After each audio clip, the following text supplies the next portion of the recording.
Folks, welcome back. Rudy, Alpha Investments. Let's be honest about everything, okay? Look at the world. Look at the attitudes. Look at people's opinion. Look at the concern. Just look at the situation surrounding all of us right now, right? How many people in the current environment are living their life, running around? How many people are just like moving all their money in the stock market right now? How many people are like, you know what? This is the best time ever to put all our money in magic cards. This is the best time ever to just put all our money in crypto. Honestly, just be blunt about it, folks. Look at the environment. You don't hear much of that, do you?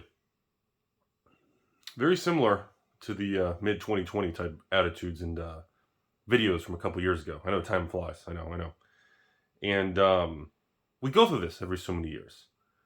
And during these time periods, they tend to age differently than they feel when you live through them. And right now, as we are all going through this, it's like somebody flicked the light switch and said, okay, the virus Optimus Prime thing, it's over with. Flick the next switch. Let's convert over to the next thing. Ironic timing, isn't it?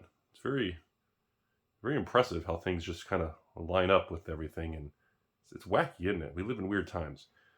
And again, these are the moments that most people are not like, oh, Rudy, I just got to buy stock. I got to buy. I don't care if you're buying the Dow and the SPYs or if you're buying individual, Rudy stocks or silly, who knows, but it doesn't matter. I mean, how many people are just like, Rudy, I've been buying the dip every day. I've been adding to my stock positions every day now for 4 weeks, 8 weeks, 12 weeks, 20 weeks, 4 months, 5 months. And I've been losing money for 1 month, 2 months, 3 months, 4 months, 5 months straight, depending what they're buying. How many people are going to have the mental fortitude to buy into a collectible, a crypto, a stock? And not only, right after they click the button, they're ready to lose money. They wake up the next day and they're like, man, that was so much fun yesterday. I'm going to do it again. I'm going to go to work hard, take the money, put it into something so it immediately starts going down. That's where we're in right now. And coming from a guy, which I think that's me, who's been through these 08 things, the big 08 crash, a lot of turbulence in 2012, a little mini crash in 2018, big old, remember folks, you can't put bleach on a Black Lotus. So in 2020, they're all going to zero. Remember those posts and remember those conversations? Went to the 2020 crash. Now here we are in 2022 with all this inflation and turbulence and fear and just, this is it, folks. This is it. And it's funny because the more things change, the more they stay the same.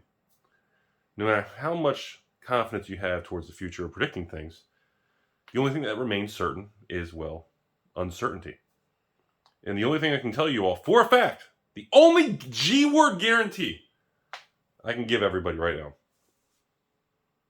is the sun's going to come out tomorrow. The world will go on. Bad people are bad people. Most people remain good. And when we think about markets and we think about human behavior, it really comes down to a couple very primitive, basic things. And that is, when people are upset, scared, angry, concerned, nobody spends money. People don't invest. You don't want to invest when it's dangerous. It's a human defense mechanism. If you have 2 doors, and one door is sitting at a table with Rudy eating tacos, hey, I'd ask him a few questions. Still don't like the guy, but I'd ask some questions. And the other door is, it's full of flames, fireballs, fire breathing, and a bunch of shatter and a bunch of deadly things. But if you jump through it, you get something. Most people aren't going to want to take the risk. And as we go forward to mid-2022 and the end of 2022, the funny thing is, this moment will be written and looked back on in history completely different than how it feels right now. And that's something we can all agree on in 2020. Let's look at magic cards. Let's talk about magic cards now. Let's talk about just mostly Magic in this video. Think about this. In 2020, I was pretty much the only boneheaded moron dumping as much money as I could to buy Magic cards. And I took a lot of heat for it. And mostly because I know people are going to say, well, Rudy, was easy for you because, you have, 10 billion Zimbabwe dollars. Well, I mean, they do have an eBay listing for Zimbabwe dollars. And it's easier because, and I say, well, I respect that opinion, but the reason I did that is because I didn't believe the world was ending. I didn't believe the attitude of stores shutting down buy lists and being fearful that the end of days was here and all this inventory was going to become toxic inventory and reserve list was going to zero and all this stuff. I just didn't buy into it. My instinct just didn't agree with the narrative of the fear in the collectible world. Now, did I think it was going to drop as hard as it did? No. Did I think it was going to come back as fast and aggressive as it did? No, I didn't predict that. But I did know in the back of my mind, there was really only two outcomes. Outcome A, well, we are in for many generations and years of just nothing coming back, but I still wanted and enjoyed and loved the cards. Or option B, the sun does come out the next day, and history will have a funny way of reflecting on prices of 2020. And option B ended up becoming the reality. And now we're in 2022, Q1, towards the end, March 2nd, 2022. What year are we in? March 2nd, 2022. It's funny because here we are again with everybody being the end of days again. And yeah, there's a lot of bad things happening in the world. Can't sugarcoat that, can't act like it's not real. But at the same time, to talk about Magic cards, how many private Facebook groups and Reddit posts and Discord groups and OnlyFans pages and how many of these message boards and conversations are angry and talking about banning the reserve list and the old cards are too expensive, and you don't see those posts, right? You don't hear about this stuff. The prices are too damn high. Modern is too high. Remember, you don't hear about it because people can only focus on one thing at a time. And again, these are the moments that really determine kind of how an individual's financial future is. These are the times that make the biggest significant difference. These are the moments that separate the person who just dollar cost average, DCAs, and buys a little bit of stocks and crypto and collectibles and, OnlyFans subscriptions from Rudy and all this. So, maybe these are the moments that some people just say, you know what, I know I lose money every day, but I'm going to keep doing it. I want to see what happens. Those people are probably going to come out pretty good. It's a small percentage. Most people are going to continue to just kind of watch and go, oh. Most people right now are not in the stock market. Most people right now are not buying Magic cards and collectibles. Most people right now are not putting their life savings and leveraging 100-time margin and doing all this crazy stuff into crypto and real estate. I mean, it's not happening. People aren't doing much right now. They're just kind of sitting there like this.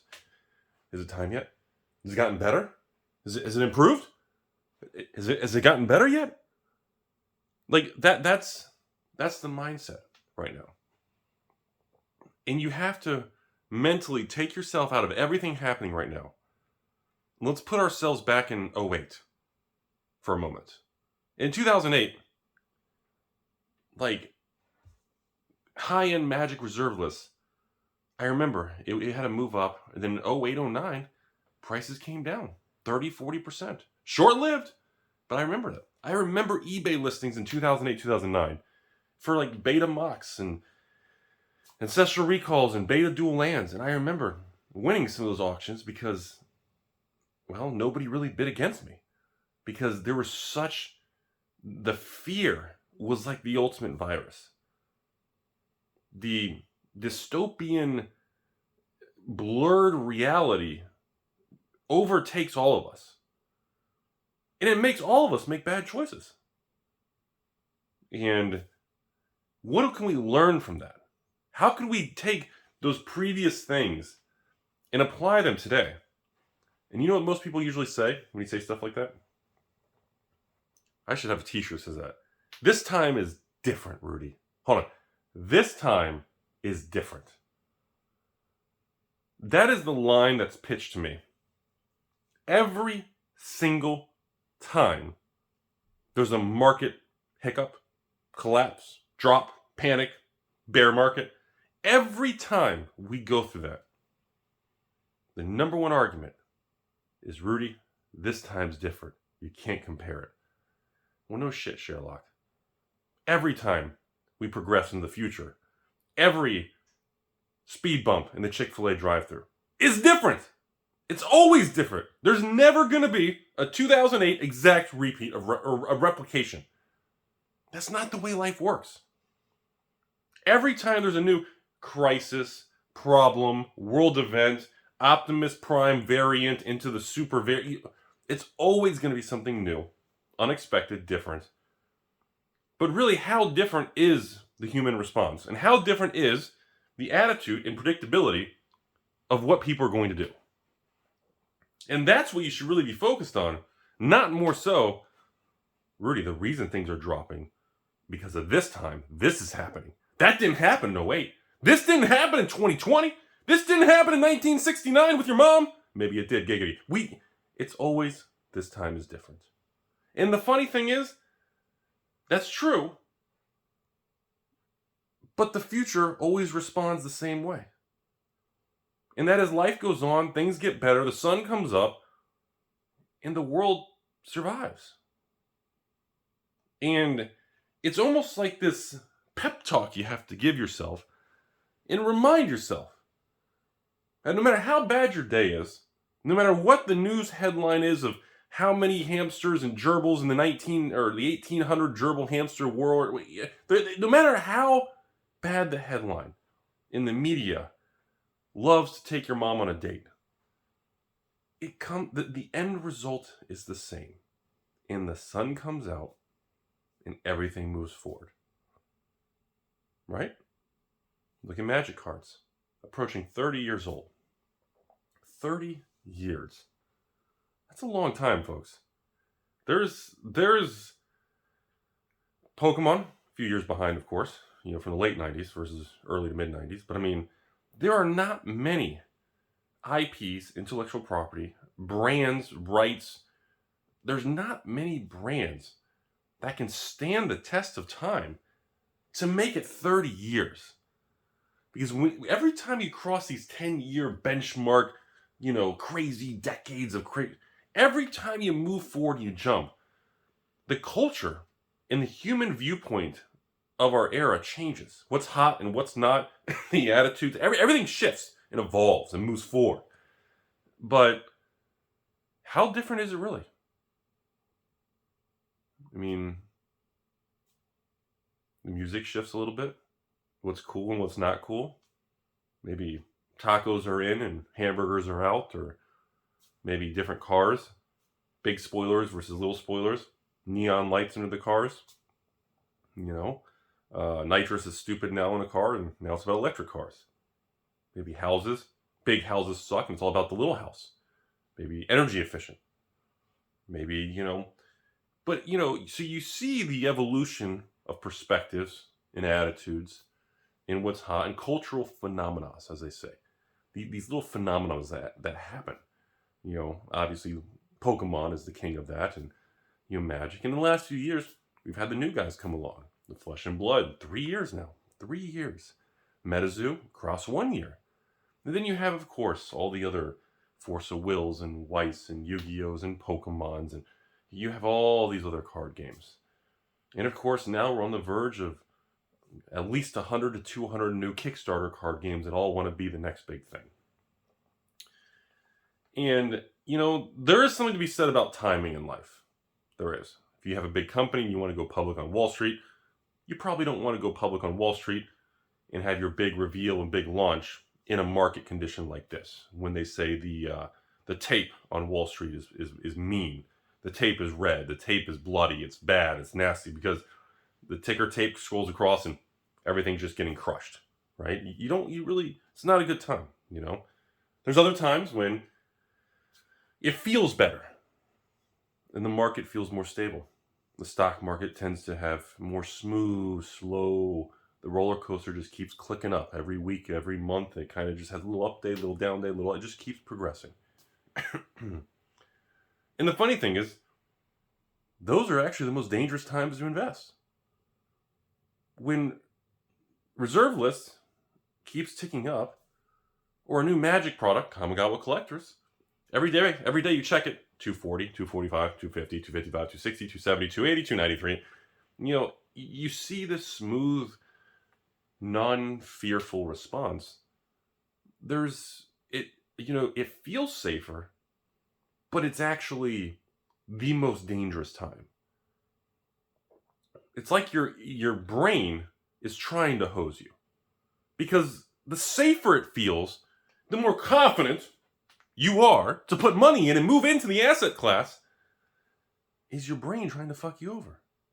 Right? Isn't that what it is? Because your brain is giving you a false sense of security. Because, to be very blunt about it, there is no such thing as real security. There's no such thing, because you can't predict the future. And people who sell you on a dream or a program or the Rudy's OnlyFans that they can predict the future, they're lying. If I could predict the future, I'd have 20 yachts and 40 jets and all this stuff and an actual haircut. I can't predict the future, and that's kind of the reality of it. So the point of this video is to sit back and reflect on where we're at as we continue March. I don't know what's going to happen in the next 30 days. Beginning of March 2022. Turbulence everywhere. Fear everywhere. Inflation everywhere. Gas prices to the moon. Food, real estate, super expensive. Wages flat. Fear high. Confidence lower than my left testicle. That's pretty low. I play tetherball a lot. And that's really where we stand, folks. And the most important thing to remember is, I've been through a lot of these crashes, a lot of these ebbs and flows. And there are certain takeaways that are consistent to the timeline of life continuing to slide forward. And that is, when all this does calm down, in a month, 3 months, 6 months, a year, 5 years, who knows? Maybe it's 6 months from now, we look different, just like we did in 2020. We go, oh God, things stabilize quicker. Who knows? But I can tell you, when we hit that point in the future, everyone is going to say, man, can you imagine if you had bought Rudy stock? You had bought that crypto when that crypto was so low for months at a time, or a year, it was cheap. Can you imagine if you had bought that magic card, that sealed box of cards, that reserve list card? It can be applied to anything. Anything. But you don't realize that until you already drove by it. And remember, that applies to not only money, assets, and investing, but to end this video, it applies to jobs, careers. You don't realize how good or bad your job is until the job ends and you reflect on it when you're older in the future. It's funny how the jobs that made you the most money, or the job that you thought you loved or hate the most, when it's over with and time puts some distance between you and the job, you will look at it differently. It applies to family. It applies to relationships. You don't fully understand how that significant other, male or female, if you're one of my 3% ladies or whoever you're out there, you don't understand and you won't appreciate the other person, the relationship, the friendship, the coworker, anything. You won't understand or appreciate the value or how good or toxic it was until it ends and you place some time between you and the event. And by the time you get there and you do understand the answer, you can't change it. And it's too late. And that goes to everything in life, ladies and gentlemen. Which is why they say karma is a funny thing. People don't agree with other people. That's okay. As long as you try to do the right thing. With everyone in general. People you work with, family, friends, coworkers, business transactions, everything. You can't be perfect. You're going to get things wrong. You can't hate yourself for being wrong or making a mistake. The internet has tried to avoid that policy. But as you go forward, you will realize the goal of all this is to just get more right than you get wrong, and life works out. Because it is funny that when we get 100 things right, but then that one person hates you or you get that one thing wrong, the other 100 things you got right are meaningless in your head, and the one thing you got wrong, you think about all day, every day. And that's the same thing with the markets, the jobs, the people. And I wanted to share this because I'm just in that philosophical mood. And I think we could all learn something about everything, whether it's magic and collectibles, crypto or real estate, stocks or bonds, OnlyFans. It could be anything. The taco market, the tetherball market. It's important because people don't do enough thinking. People don't reflect enough. Because what happens nowadays is when you have 5 minutes to reflect and think about important things, you don't do it. You pick up your phone and you swipe and scroll, you read and you browse a bunch of stupid stuff that you don't even care about and you won't remember a day from now. But we're so subliminally wired to have 2 minutes of time to just go like this. Swipe, swipe, click, click, read, refresh, like, retweet. When you won't remember any of that. We've lost sight of what's important and what's not. And we don't get to reflect and really have deep thinking anymore because of the impact of technology, supercomputers in our phones and social media. So the times we should be really thinking and calming, resetting, you sit down at a chair, you sit down at a table, you sit in your couch or recliner, you turn the TV on, you want to watch a relaxing movie. You want to just sit in the dark and reflect. What do we end up doing? We pick up our phone and we swipe, scroll, and we look and we burn and we fill it with fluff. And that fluff is the true toxicity and the true thing that really can set you back because you prevent yourself from learning and thinking with yourself.